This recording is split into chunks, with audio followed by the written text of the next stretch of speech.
का बितलो सुहाग वाली रतिया, कोना का टूटलो गई नाक के नथिया। कोना का बितलो सुहाग वाली रतिया, कोना का टूटलो गई नाक के नथिया। की भेलो रास लीला हमरा गोरी बता दे गे।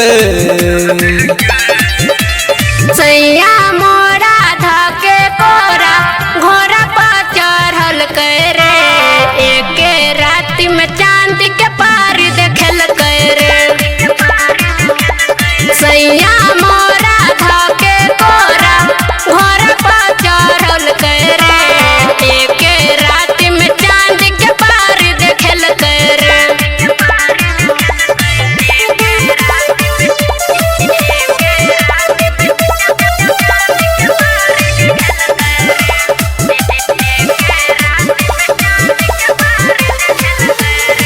फूलल फूलल गाल गोरी किया तोहर मोर झाइल छो। कस कस करो जवानी होठ किया सुखाइल छो। फूलल फूलल गाल गोरी किया तोहर मोर झाइल छो।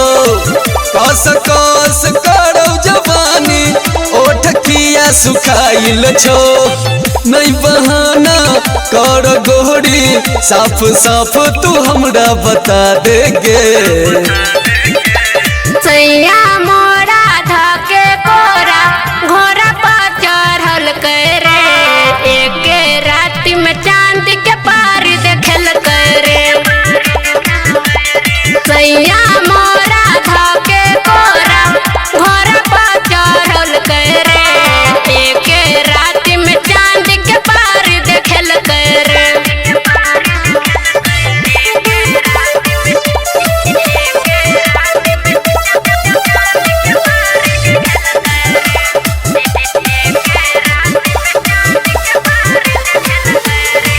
लुटल कौड़ास पूरा हमरा बुझाइते या, तोहरा ई करनामा सुन क हमरा हंसाइते या।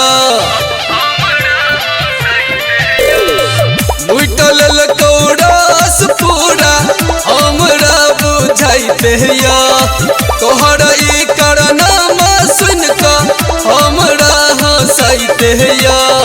राजबे राजा पूछो तोहरा हमरा से नहीं कुछो छुपाबै गे।